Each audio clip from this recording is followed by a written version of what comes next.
Good afternoon and welcome, or morning, or evening, or wherever you are. But thank you for joining us here on today's Search Engine Journal webinar.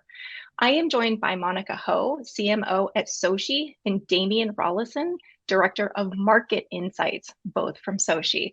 Monica, Damian, thank you both for being here with us today. Thank you for having us. Happy to be here. Thank you so much. All right, so I'm going to do some quick housekeeping and we're going to turn it over because they have some great insights that they're going to share with us from a local visibility index report, first party data that Soci put together. They're going to share findings from that. So today we are here to talk about ways to maximize your local visibility and how to master that across Google, social, and really make sure your reputation is how you want it portrayed out there.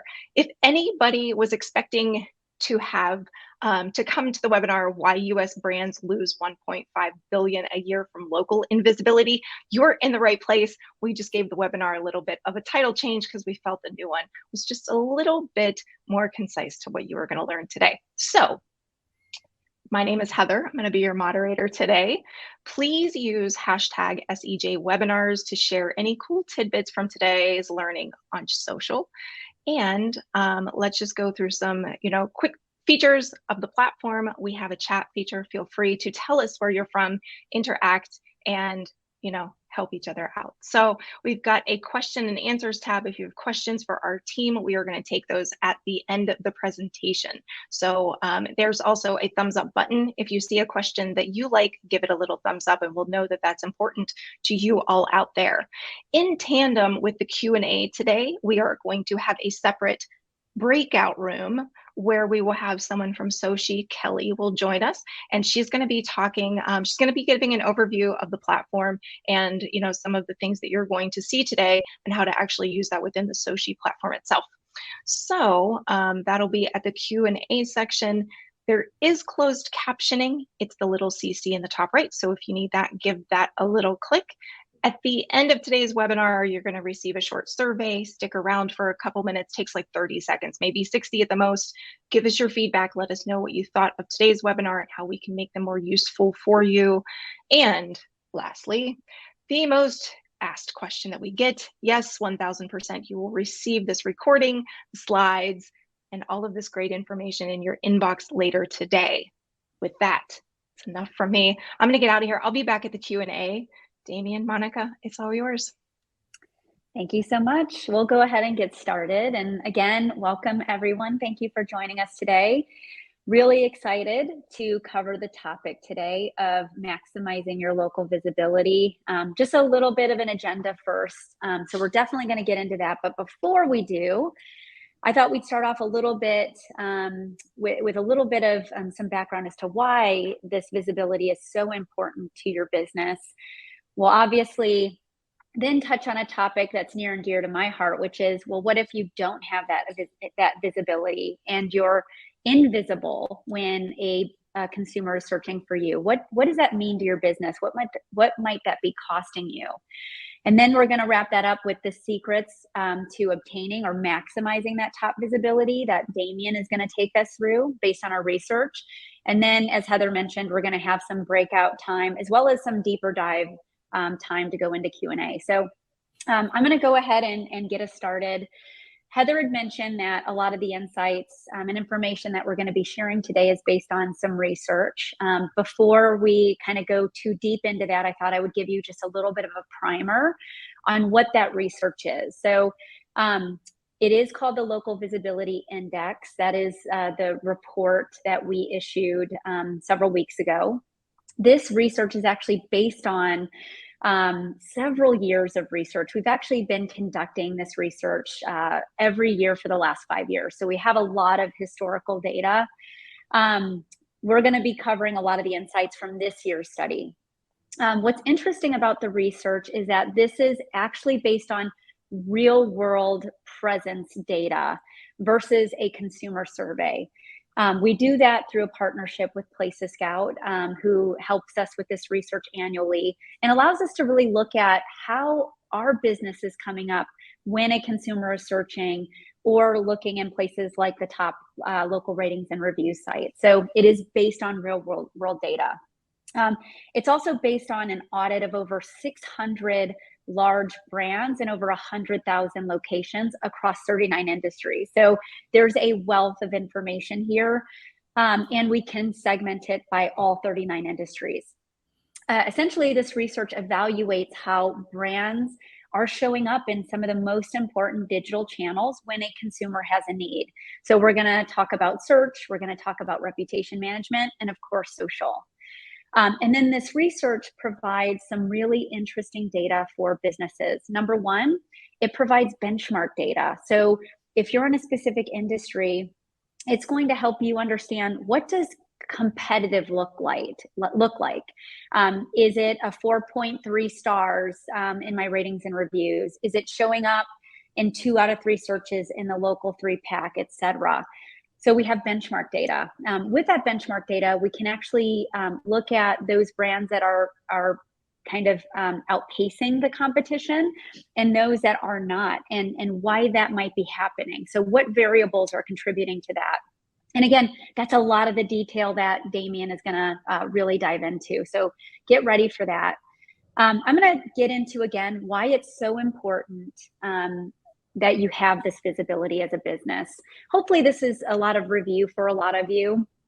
We know that when consumers have a need, they're turning to digital channels more times than not.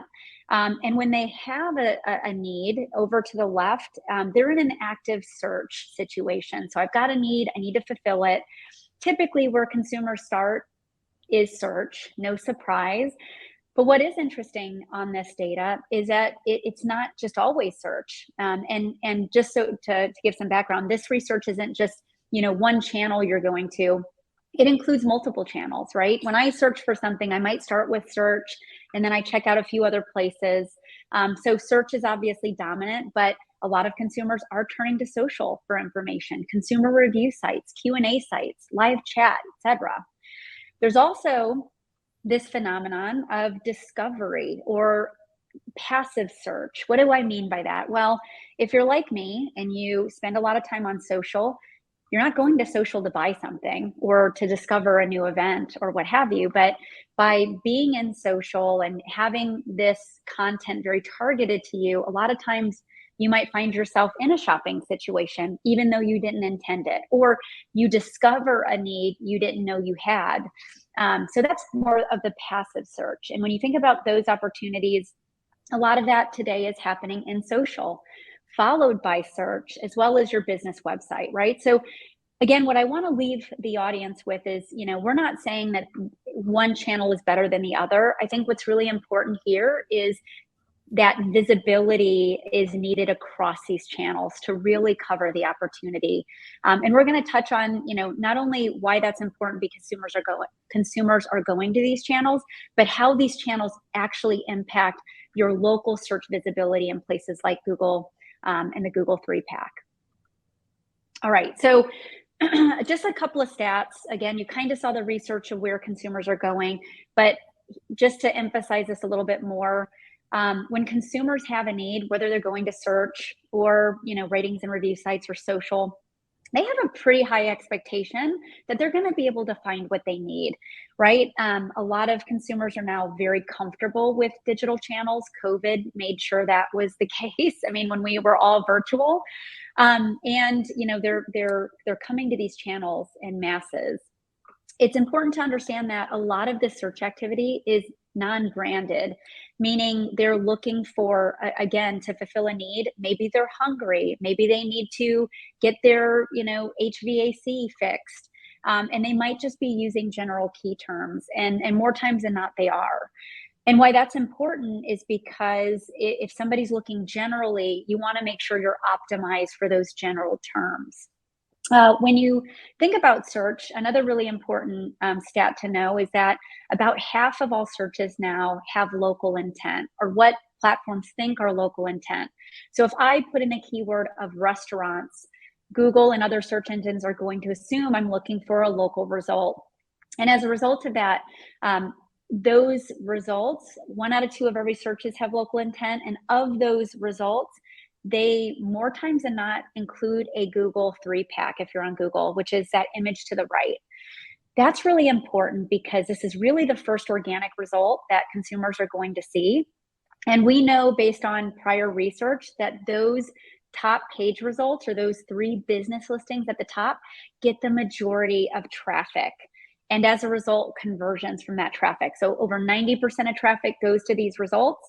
And then at the end, you can see some of our data. We know that they're getting almost 2x the conversion rich actions from that traffic. So appearing at the top of local search visibility is definitely worth the squeeze. So we're going to dive a little bit more into that, but wanted to just level set on some of these really important stats. So I talked about the importance of optimizing your visibility, not just on search, but on some of these other really important digital channels, because your consumers are going there, right? They're looking at those channels too. Why that's also important is because these other channels that you optimize your presence on can help you actually appear higher in local search results, again, in places like the Google 3-pack. If you've been in SEO or know about local SEO, this term is probably not new to you, which is an acronym, EAT. It got enhanced this year with a double E, but it's basically information that Google has put out. A lot of SEOs know, which when you optimize these factors, it really helps you and your business appear on top of these results. So let's talk about what this acronym means. So EE, or E squared, is expertise and experience. So building that expertise and experience in these digital channels, either by optimizing your profile on Google, or maybe your consumers are leaving you reviews that are very keyword rich and saying, if you're a restaurant, this is the best place for a burger, right? So it's building your expertise as having great burgers. Another place that you can build that expertise and experience is in your posts. So whether you're in social or you're in places like search, your Google profile allows you to post content about your business. So if you're trying to, again, showcase all the things that you have experience in or that you're good at, use posts and those keywords to drop those keywords in there. Obviously, optimizing your profile page and your primary, secondary categories is good as well. We'll move on to A, authority. Authority is basically, again, really optimizing your digital assets across the web that really validates that the business information that one site has about you is consistent with other sources. So I'll give you an example. If you have a local business, name, address, telephone, and your ratings and reviews on Google, great, look great. Google looks at other sites and says, okay, this local business, is it the same address, phone number? Do they have really good reviews? Okay, you're building your authority because your information is consistent. Those citations are consistent. Links from other site, again, other ways to build your authority. And then you've got T, which is trustworthiness. Obviously, your ratings and your local ratings and reviews build trust. Very important place for that. Google collects these, Yelp, other places around the web. There's dozens of websites that now collect these local reviews that build your trustworthiness. So even though you might be just concerned about your visibility on Google, you want to build that, consistency, those reviews across multiple sites as well. And it's not just reviews. You got to think about social as well, and places where your consumers can be placing content. When they talk about your brand, is that sentiment positive or negative? That sentiment also helps with your trustworthiness. So I wanted to cover this because, again, it really emphasizes the importance of not just having visibility on search, but across these top digital channels, because again, that's what consumers are looking for. But it also, again, based on EAT, helps build your visibility in places like the Google 3-pack.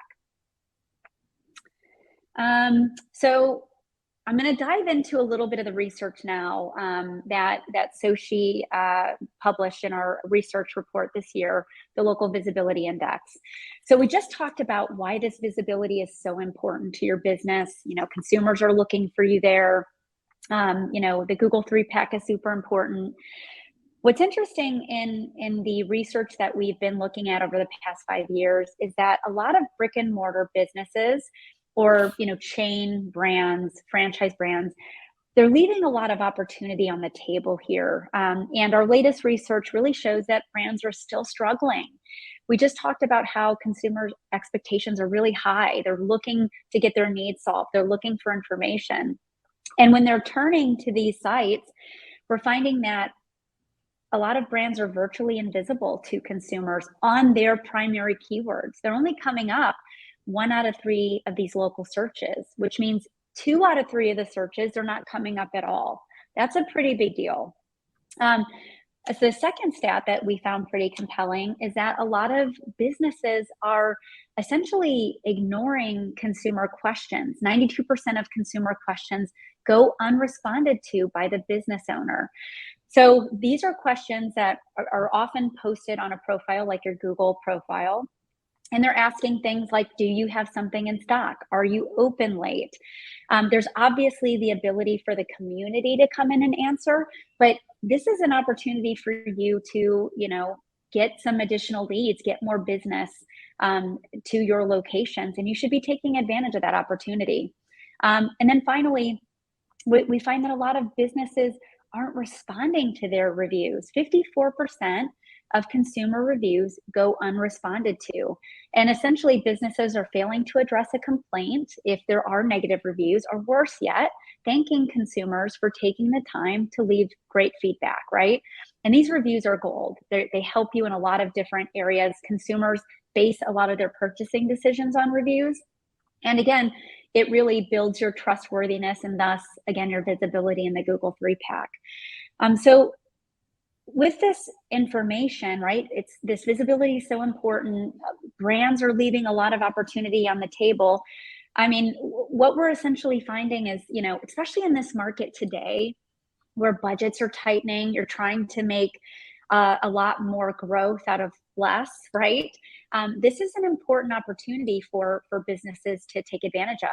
And right now, brands are literally ghosting their consumers. And what we're going to talk about today is the cost of that. What is that costing your business if you're not coming up in these important channels, right? This invisibility is costing your business money. Just for sake of time, we're going to showcase the retail industry as an example. So when looking at retail, the US retail industry alone, this invisibility of businesses coming up in these important channels is costing the US retail industry about $2.4 billion in lost revenue. That is insane. Imagine if you could take a sliver of that back if you're a retailer. What these other numbers I'm showing you is if you were to back out that $2.4 billion, what does that mean for a brand? So for each individual brand, what that means is if you're not optimizing your search visibility, the average brand is losing about $17 million over the course of the year, just due to that low search visibility. If you're not optimizing your reputation, your local ratings and reviews, and you have a bad reputation, that is costing the average retail brand about $5 million in a year. And then your community on social, if you're neglecting that social community and not taking advantage of that connectedness and that opportunity, you're losing about another $1 million in a year just on social alone. So again, I mentioned in the beginning that the juice is definitely worth the squeeze here. If you're a brand that's looking to drive more growth, a lot more efficiency, this is the area to focus on. I'm going to leave you with one really interesting example of this research. I'm not sure if some of you saw this saw this article, but Kohl's just recently came out with their earnings, and it surprised a lot of people. They actually beat their earnings. They're growing. They're doing well as a business. And they've been struggling to compete for many years. They've closed a lot of stores, and they've actually changed their strategy. They're really leaning into their local markets and really starting to expand where they show up, not just for department stores, but things like cosmetics, pet supplies, home decor, gift offerings, etc. So they're starting to compete at a different level in search and in some of these channels, and that's having a huge impact on their revenue. In fact, when we looked at Kohl's in our research, we found that they're actually a top performing brand as it relates to this year's local visibility index, actually outperforming brands like Target and Macy's. So this is just a snapshot of Kohl's, how they're showing up in local search. Again, this is for department stores, but in your local markets, you're going to start seeing Kohl's show up for a lot of other keywords. They're really optimizing their presence. And this just gives you a quick snapshot of what we look at when we're talking about the local visibility index. The index is based on 100 points. It's 0 to 100 score. You can see that Kohl's averaged a 70 in visibility, so they're up, toward the top.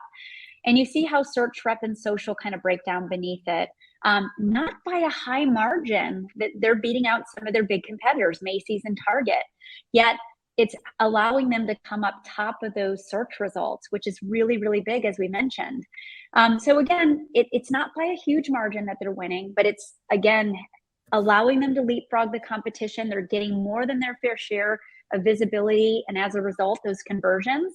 And you kind of saw the result of that based on their earnings. So I'm going to hand it over to my colleague, Damien, that's going to take you into a lot more deeper insight into these findings and into the research from the Local Visibility Index. All right. Well, thank you so much, Monica. That was a great introduction and an excellent segue talking about the success story of Kohl's in light of the struggle that many brands face in trying to be as visible as possible in local markets. An excellent segue into the next topic, which is the Local Visibility Index itself. So this is the report and the methodology and the data set behind the findings that Monica has been kind of showcasing to you. We're going to dig into those in a little bit more detail in this presentation. There's a lot more even behind that, and I'm going to be sharing with you some of the resources that you can utilize if you'd like to dive into the data yourself and explore it even further, make use of it in speaking to your own clients or for your own performance measurements and evaluation itself. But before we get into that, I'm just going to give you a little bit of an introduction to this whole concept of the Local Visibility Index, what it is and how we assembled the data and what we're trying to measure. As Monica mentioned, we've been doing this analysis for 5 years straight now. So we've really kind of expanded and refined and continued to develop our methodology around this type of research. But the foundational, the kind of inspiration behind this was that we realized that there really was no resource out there that told us for multi-location brands, chains, and franchises, which is kind of the main type of business that we work with at Soci. There was no resource that told us what does it mean to do well in localized marketing. How many social posts should I be posting on a monthly basis, or how many reviews should I be responding to? What are my competitors doing, and how do I know that I'm exceeding the minimum performance level of the average competitor? And so essentially we designed this research to answer those questions, to create standards for brand presence for multi-location brands. Obviously, a lot of this is very applicable to any kind of business, but the multi-location use case is the one that we were really focused on.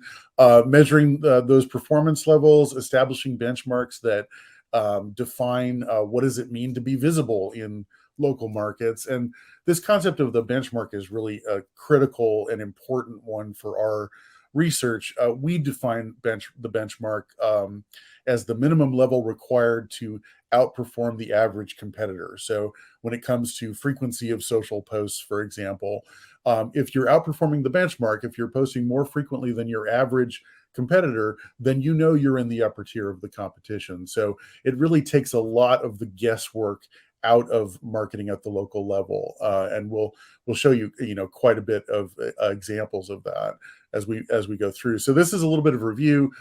Monica mentioned already, to create the LVI, the visibility index, we audited 600 top multi-location brands.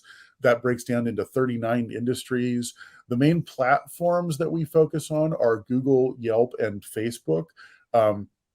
We know there are many other platforms such as, Apple Maps and many others that people do use for local search and discovery.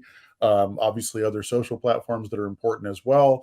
But in order to contain the complexity of the analysis, we basically focus on the ones that generate the most traffic for search, reputation, and social.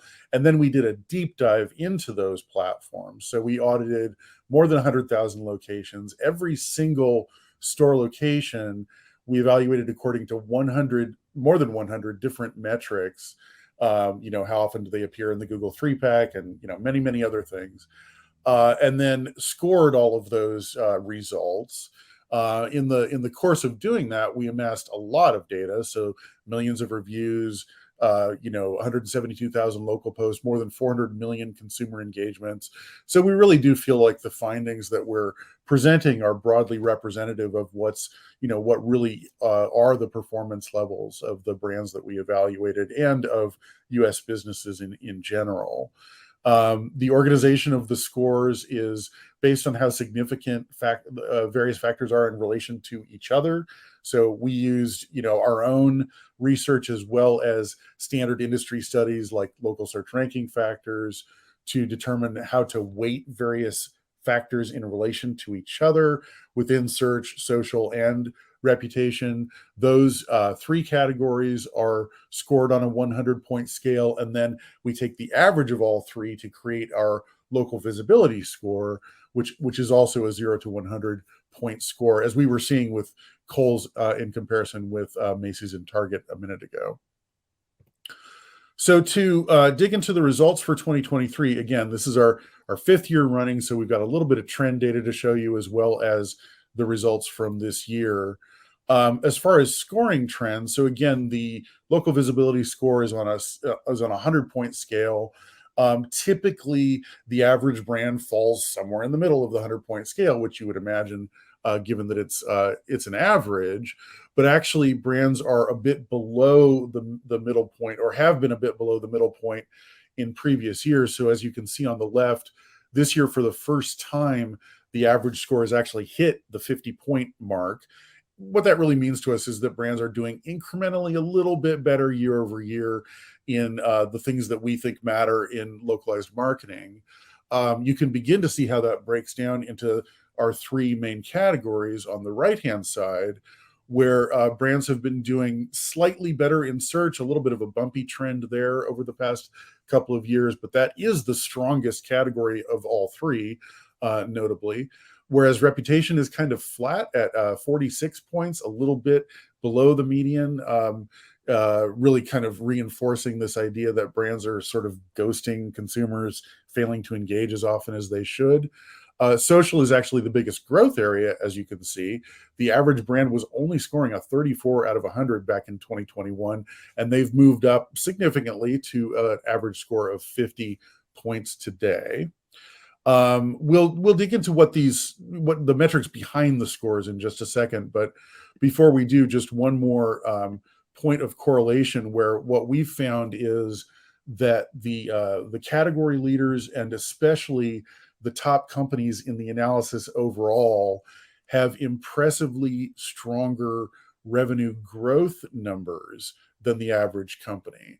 So you can see the score averages on the left-hand side. Again, the overall average business scores a 50.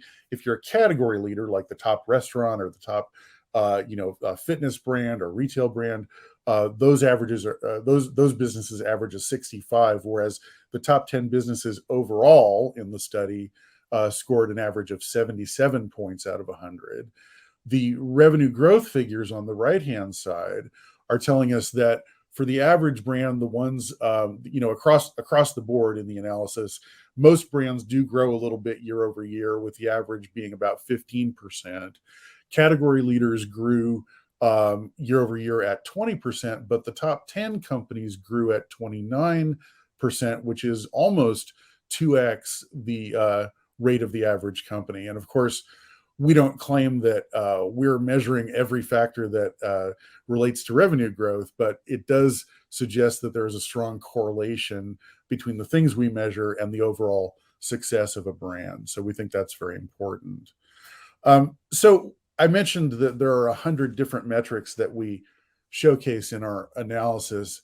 We definitely don't have time to go over all of those, but what I wanted to do was to give you kind of a highlight of, the sort of the real meat of the reporting, which is these are the benchmark metrics, and this is for overall businesses. So your results may vary if you're looking at retail versus food and beverage versus the any of the 39 other industries that we cover. But for businesses overall, you can kind of get a quick glimpse here, and I'll pause on this slide for a second so you can kind of take a look at the different data points of 2022 results versus this year's results for both Google Local, Google Organic, and also Yelp. And this is a combination of search and reputation metrics. So we're really trying to be kind of concise here in the way we're providing a glimpse into the data. But you can see at a glance that businesses do perform pretty well when it comes to claiming and completing their profiles in both Google and Yelp, although there has been a bit of a downturn in profile completeness, particularly on Google in the last year, suggesting that brands are missing some opportunities to really fill out all those important fields within Google profiles, secondary URLs, secondary category, business description, things like that. You really do need to be filling out all of those fields. However, there has been positive movement in the presence of businesses in the Google 3-pack, moving from 24% last year to 33% this year. Of course, that's still only a third of the time, as Monica was mentioning, but it is a positive trend. They are doing a bit better than they were last year, where brands only appeared about a fourth of the time for their most important keywords. Interestingly, average review count is actually down on Google and on Yelp. We think that people are starting to write maybe fewer reviews than they did in the past, a little bit more of a turn towards social. Sites like TikTok are in a growth mode right now when it comes to sharing recommendations for local businesses. So that's some of what we're seeing, I think, in the data. Review response, you can see, is improving. So although brands are still ignoring 54% of the reviews they receive on Google, as we heard earlier, they are responding to 10% more than they did last year, 46 versus 36 last year. And they are responding more quickly. So the average response time in days for a Google review was 27 days last year compared to only 6 this year. So that's really actually a remarkable sign of improvement, something that brands should be proud of. And you can see the comparable stats on the right for Yelp. It is very difficult to make your way into page 1 of Google Organic with your store pages, local landing pages. That's really only happening about 2% of the time. That's actually a new metric this year. And for some reason, brands are still struggling to utilize local business schema on their local landing pages. In fact, that number declined significantly in the last year, as you can see here. So that's a basic SEO best practice that brands really do need to take advantage of in greater numbers. And then we'll just do a quick overview of social numbers as well. The same kind of idea where we're looking at 2022 versus 2023 here. Where the profile completeness on Facebook is relatively flat, although as you can see, those numbers are a bit lower than we saw for both Yelp and Google. So the brands do need to be filling out all those available fields on Facebook as well. Definitely an important factor. Followers per page has declined a bit to an average of about 457 followers.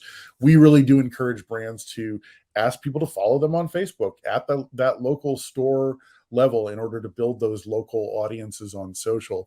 Really pays a lot of dividends when it comes to building loyalty, repeat business, and it's something that brands really do need to spend more energy on.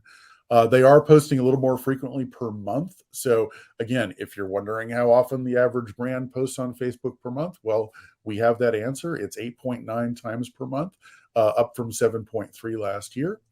Utilizing images in posts about 69.7% of the time, videos 2.4%. You can see that's actually declined from last year, which we thought was kind of curious, but What we feel we're seeing in that data point is that people are not necessarily spending less time creating video collateral. We think that that's still in a growth mode, but that they're doing it less on Facebook and turning to other platforms like Instagram, TikTok, where videos are, getting a lot more engagement, attracting a lot more of the younger demographic, et cetera.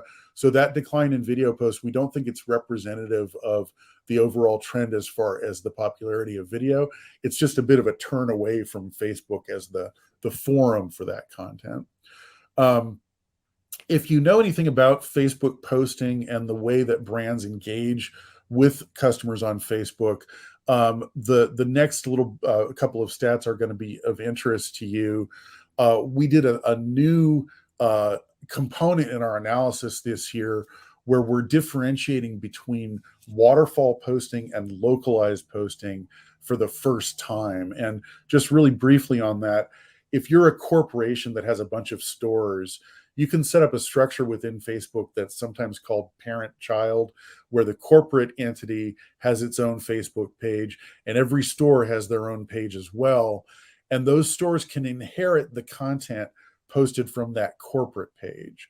That's called waterfalling. But when you do that, you're really only aggregating the engagement that you generate across every single place where it appears. So if you get 100 likes for a post, those 100 likes are across every store page and the corporate page.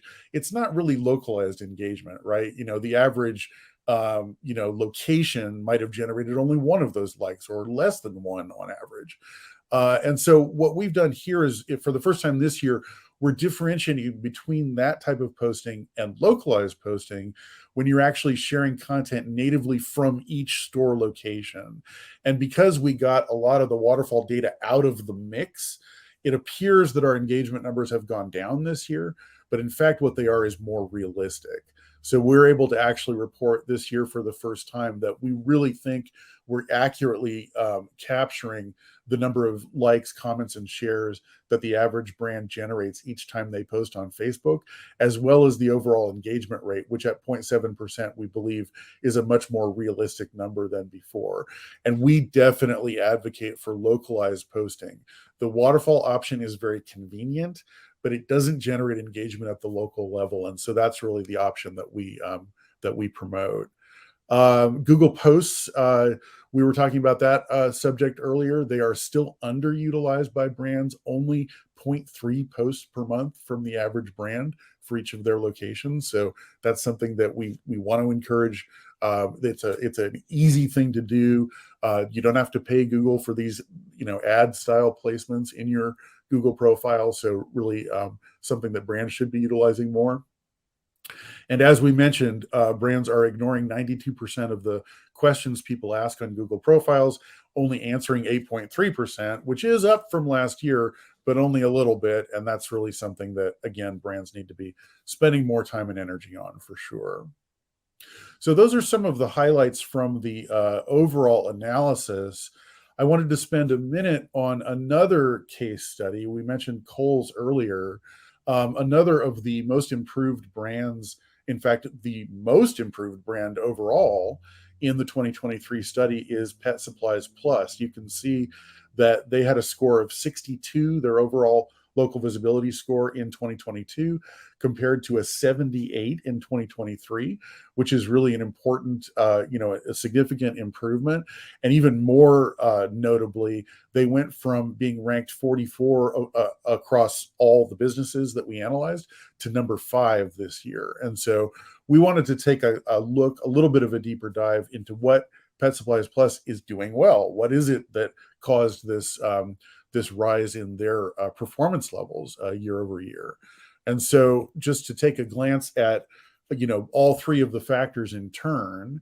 So when it comes to visibility and search, they are really killing it. So the average local rank for a Google listing for searches for pet supplies near me for Pet Supplies Plus is a 1.7. Of course, they may be getting a bit of a benefit with that keyword in the business name, right?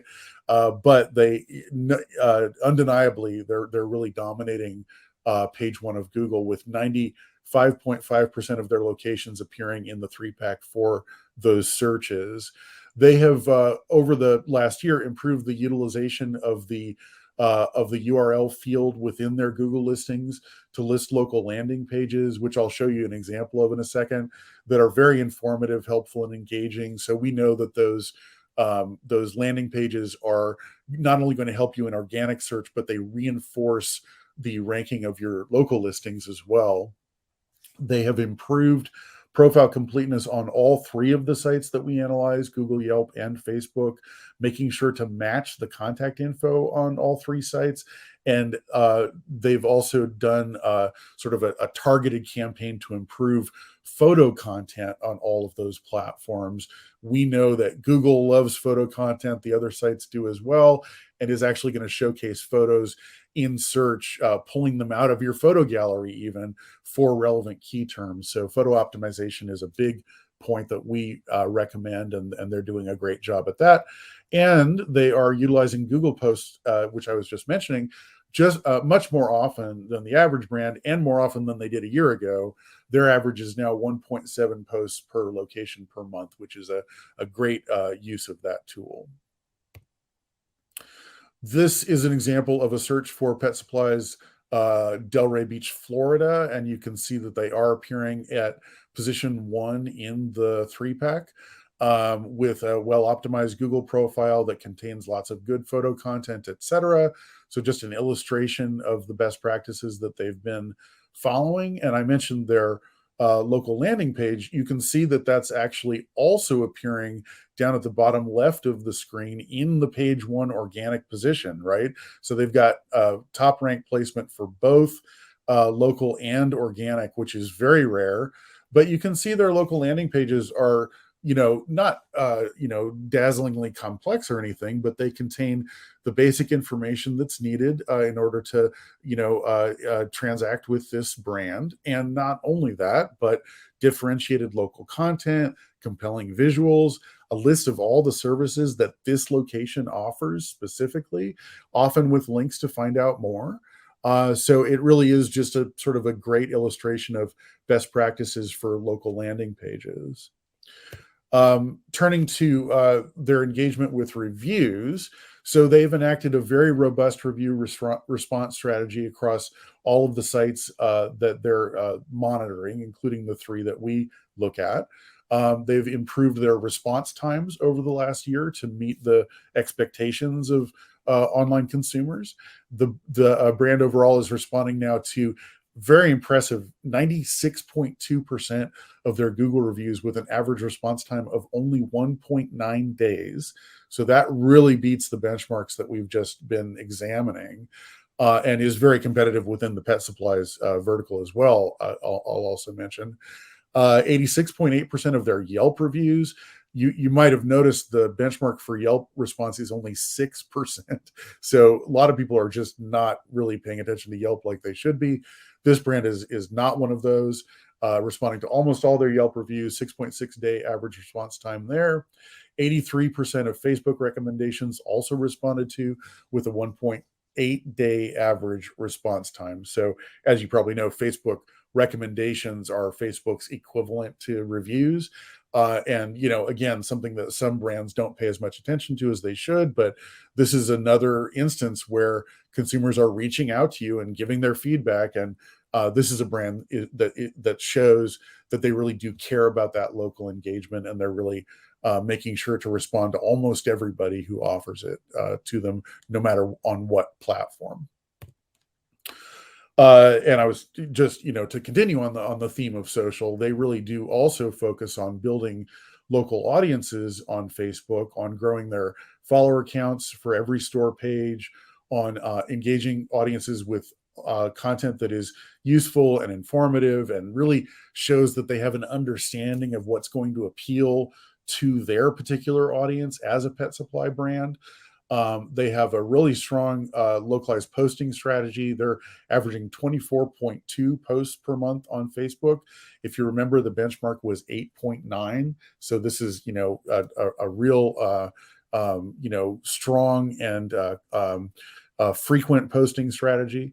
They're utilizing a mix of both photo and video content, and they earn an average of 14 engagements per post, which is really impressive. You remember the average before was only about 3 engagements if you count up the reactions, likes, and comments.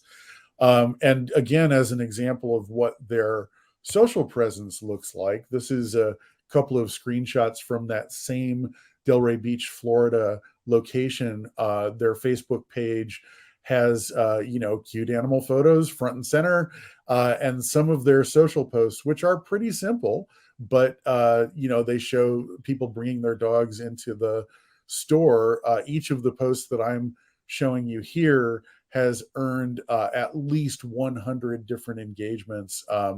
And so they really do sort of understand what's going to appeal to their audience. You might say that's relatively easy if you're a pet store, just show a lot of pictures of cute animals, but it really does illustrate that no matter what kind of brand you have or what kind of business, you need to analyze and understand what's going to appeal to your audience. If you're a business that can provide information or how-to content, or whatever your strength might be, that's what you want to put front and center when you're sharing content on social. You can't just randomly share updates or promotions or discounts or sales. You need to provide content that really is useful and of interest to your audience. So that's it for the Pet Supplies Plus story. I wanted to leave you with a couple of best practices for search, reputation, and social that kind of sum up our recommendations overall. So the top 3 things you can do to increase search visibility are basically to optimize your Google profiles to the optimum degree to stand the greatest chance of appearing in the 3-pack. That's not the only factor, but it is considered to be the most important factor in local ranking. Secondly, you should certainly claim and optimize all of your other key profiles on sites like Yelp, Facebook, and other sites that are applicable. I mentioned Apple Maps before. If you're a restaurant, you don't want to neglect a site like TripAdvisor. So depending on your business, there's going to be a set of core sites that really matter when it comes to local optimization. And thirdly, create informative, properly coded local landing pages. Those need to be linked to your Google profiles and should be linked to all of your other online profiles as well. They need to be to correspond to best practices from an SEO perspective, utilizing local business schema and so on. And certainly can't be neglected as part of that local search strategy. For reputation, first and foremost, respond to as many reviews as possible on all platforms. Respond in a timely fashion to all reviews, ideally within 24 to 48 hours. And use reviews as a source of consumer feedback to improve your business operations. So reviews aren't just something that matter to consumers, they should matter to you as a business as well. And if you're receiving poor reviews around a certain topic, that probably means you need to make an improvement to your operations, right? So don't ignore that aspect of your strategy as well. And then finally, with social, encourage page followers to build your local audiences. Do that across every store and office location. Make sure that you're posting frequently enough. It's a sign of life. If you just have a Facebook page, but you never share content, it's not really doing you any good. You want to post at least at benchmark frequency, utilizing both photo and video types of content. And then, think about who you are as a business and create engaging, informative, helpful content that's going to keep your audience engaged and interested. We're just about ready to head into the Q&A, but I wanted to just give you a quick glimpse of the range of industries that are represented in our local visibility index. You can see, across the 39 industries, we have pretty broad coverage across just about every vertical that matters from a B2C perspective. And if you're doing business with clients in any of these verticals, working within one as yourself as an in-house SEO, and you're interested in how the benchmark levels are for your business, you can find those answers by visiting our online local visibility dashboard, which contains all the information in the local visibility index broken down by industry, really easy to navigate and see visuals of the data similar to what I've been showing you today, but a deeper dive for each industry. So check that out at lvi.meetsoci.com. And with that, I think I'm turning it back to Heather. Is that right? For our segue to the Q&A and the breakouts.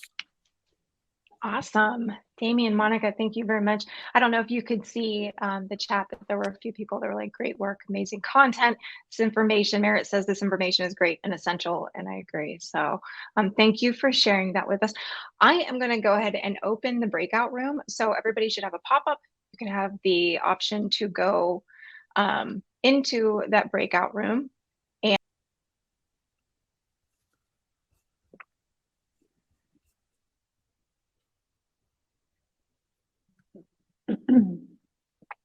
I think I lost Heather. Oh, no.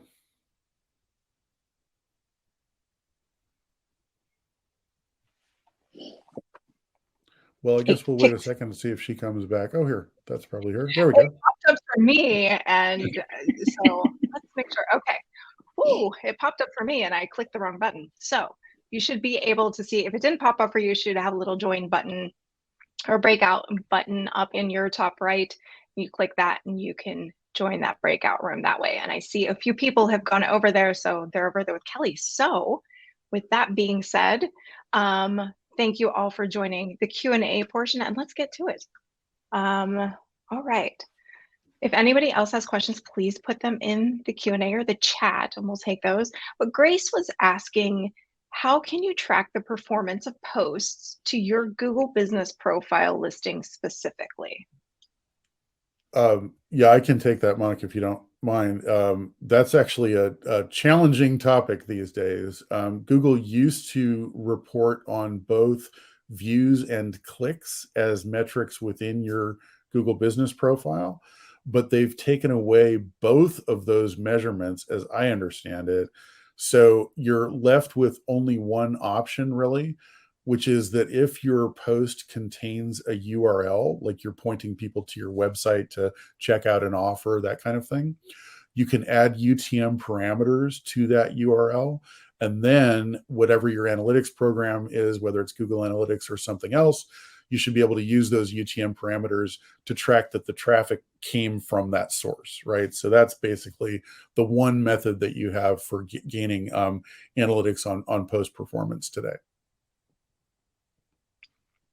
Perfect. Okay, so another question that we had was around image optimization. So can you give any insights? I'm sorry, can you speak a little bit more about to the photo optimization? Oh, yeah, I guess that was to the point that I was making earlier about Pet Supplies Plus adding photos to their Google listings.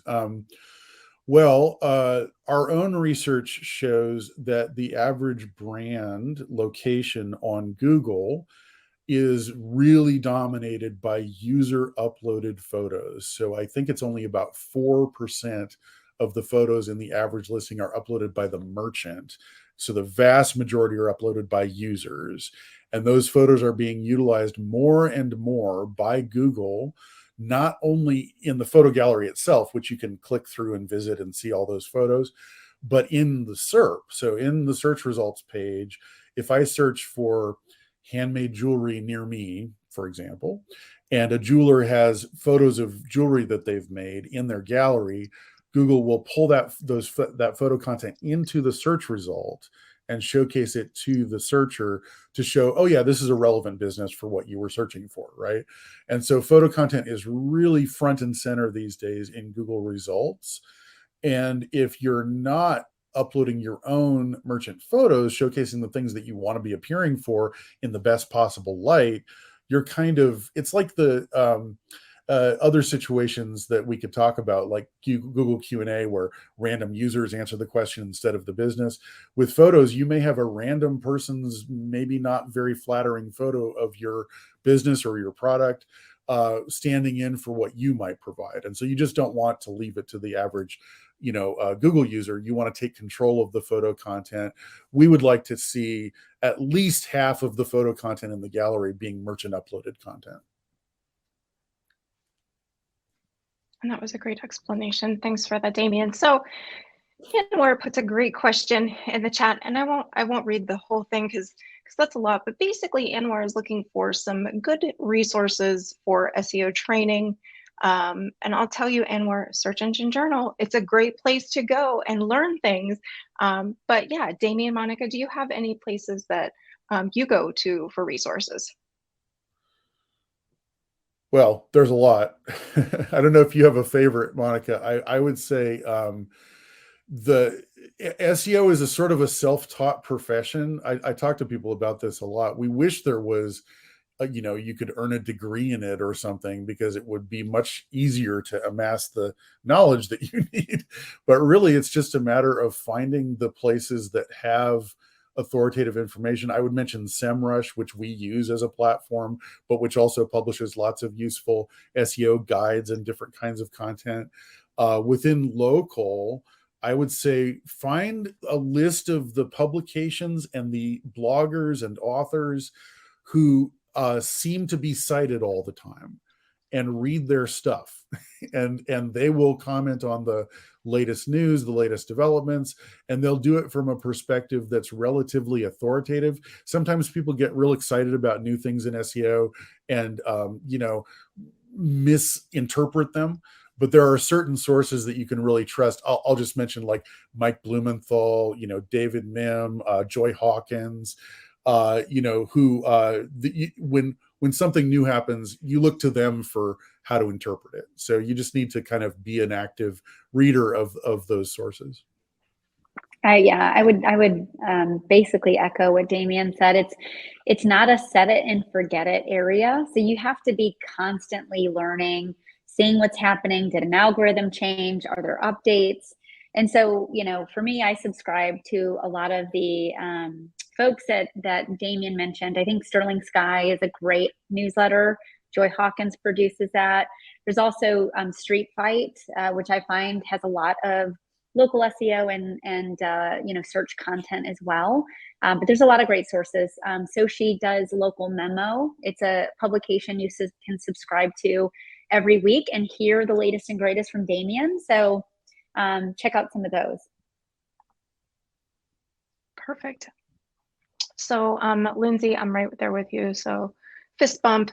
And Michelle is asking, as far as GBP posts, can a company post too much? Probably. Let's see. Can a company post too much? Well, your posts are showcased in your Google profiles in a section that shows them in the form of a kind of a carousel, with only really a couple of posts showing prominently at any one time. So I would say posting too much would, how would you define that?